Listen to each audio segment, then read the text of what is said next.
Bonjour, et bienvenue dans cette nouvelle vidéo. La question de cette vidéo est la suivante. Si la guerre éclate entre la Chine et l'Amérique, quel camp a le dessus? Passons dès à présent aux réponses. D'après Vincent Persson, la réponse à cette question est la suivante. Assurément la Chine. Désolé de le dire, les amis. Mais ils ont ceci. Et vous savez quoi? Ils n'ont pas peur de les perdre. L'Amérique a beaucoup plus de puissance militaire, et la capacité de la déployer. En un mois, la Chine ne pourrait plus rien y faire, si ce n'est arrêter ses livraisons de jouets électroniques bon marché à l'Amérique. Mais l'Amérique a aussi la transparence, la démocratie, la liberté et tout ça, alors il y aurait de plus en plus d'agitation quand les soldats commenceraient à revenir dans des sacs mortuaires. Après quelques mois à se jeter des pierres les uns sur les autres, un conflit comme celui-là se retrouverait cependant au point mort. Comment l'Amérique pourrait-elle s'accrocher contre plus de quelques régions de Chine à long terme? L'Amérique serait occupante, il n'y a aucune envie en Chine de répéter la bataille, ou plutôt le saccage, de Pékin en l'an 1900.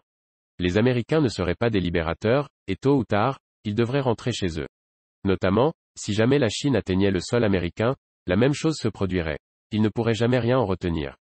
Donc, au bout du compte, ce serait l'immobilisme. Un arrêt dévastateur, les deux parties en souffriraient énormément, mais un arrêt tout de même.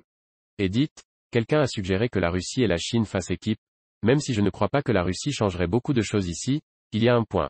La Russie dispose de 12 000 chars, pas les plus récents, mais ils sont néanmoins nombreux et assez fonctionnels. Ajoutez à cela quelques 900 000 soldats. S'ils sont déployés stratégiquement avec les forces chinoises, l'Amérique serait débordée en cas d'invasion. En fin de compte, cela ne ferait que renforcer le résultat d'un blocage, car ils ne pourraient probablement pas non plus traverser le Pacifique. La question est de savoir si la guerre se déroulait principalement sur le sol chinois, les Chinois seraient intéressés à laisser entrer une autre armée, capable d'occuper une bonne partie de la Chine une fois que les Américains auraient fini de tirer. Cela, j'en doute. D'après Yang Wenqing, la réponse à cette question est la suivante. Merci pour demande, je voudrais le expliquer sous la perspective de deux domaines. La plupart de gens pensent que Huawei fait que les téléphones mais c'est pas vrai, le principal travail de Huawei en fait c'est la technologie de communication mobile, y compris les technologies de 3 grammes, 4 grammes, 5 grammes et les équipements etc. Ce tableau ci-dessous montre les pays avec qui Huawei travaille. Si malheureusement, Huawei se ruine à cause d'Américains, les projets sans doute vont être reportés, et les pays dessous comme la France vont adopter les projets 5 grammes d'Américains, peut-être, et croyez-moi, ce sera plus cher et en arrière. Sauf le technologie de 5 grammes, les consommateurs de Huawei souffrent, je ne peux pas dire que Huawei est le meilleur mais il est vraiment bon rapport qualité-prix, c'est une attaque.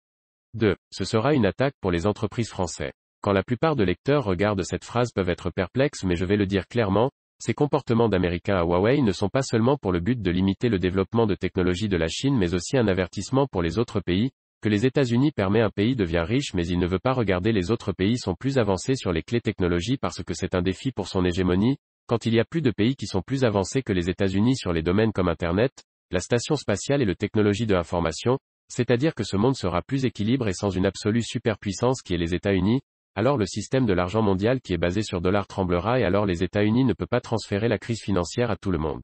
Peut-être vous pensez que je exagère et pensez que la France est dans la côté d'Américains donc il ne fera pas ce qu'il a fait à la Chine sur la France. Mais l'histoire dit oui, les États-Unis fera tout ce qu'il veut pour maintenir son hégémonie, et il a déjà fait ça sur la France. Dans ce livre, Alstom, qui est Huawei dans le domaine des équipements d'énergie en France, son ex-CEO Frédéric a bien expliqué comment le gouvernement américain, SIA et GE collaborent et force Alstom vendre son entreprise à GE. Je pense qu'en raison de ce cas précédent, le président Macron a déclaré que la France ne supporte pas l'attaque d'Américains à Huawei. Récemment, il y a une phrase très populaire en Chine et je voudrais le utiliser à terminer. No snowflake in an avalanche ever feels responsible. Il n'y a pas de flocon de neige qui a causé un avalanche se sent coupable. Avant, c'est Alstom maintenant c'est Huawei. Qui est le suivant? D'après Hugo Thierry, la réponse à cette question est la suivante. Cela dépend beaucoup de qui envahit qui. Si l'Amérique envahit la Chine, c'est la Chine qui gagnera. 100 fois sur 100, sans hésiter, sans aucun doute. Oui, l'Amérique possède ça. Et ça. Et ça. Et ça. Et oui, cela signifie que l'armée américaine est incomparablement plus forte que celle de la Chine. Mais la Chine a une chose qui lui confère une quasi-invincibilité dans la bataille contre toutes les puissances occidentales, sa population. Elle leur accorde un traitement indolore pour les blessures de combat et leur donne la force et l'endurance nécessaires pour se battre jusqu'au dernier homme, le dernier Chinois, pas seulement le dernier soldat chinois. Elle leur donne également l'esprit nécessaire pour charger des bunkers de mitrailleuses, armés seulement d'un couteau. Concrètement, cela signifie que pour vaincre les Chinois, les Américains devront tuer leur dernière personne, tous les 1,4 milliard d'entre eux. C'est le sort magique qui donne aux Chinois toute cette force et cet esprit. Mais avant que le dernier homme ne respire, les militaires américains devront passer par là, et ceci, la bataille portera essentiellement sur la question suivante, combien de personnes les États-Unis sont-ils prêts à perdre avant d'en finir et de rentrer chez eux? Peu importe le nombre de Chinois qu'ils tueront. Pour chaque Chinois tué, 10 autres seront prêts à prendre sa place.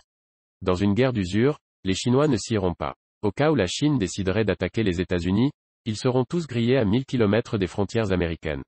Attendez, ils n'ont pas besoin d'envahir les États-Unis pour les vaincre alors qu'ils le font déjà assez bien dans la guerre de l'économie et de la croissance industrielle. C'est pourquoi les décideurs américains veulent tellement que la Chine fasse marche arrière par rapport à MiG 2025. Ils savent qu'ils perdent déjà alors que la bataille militaire n'a même pas encore commencé.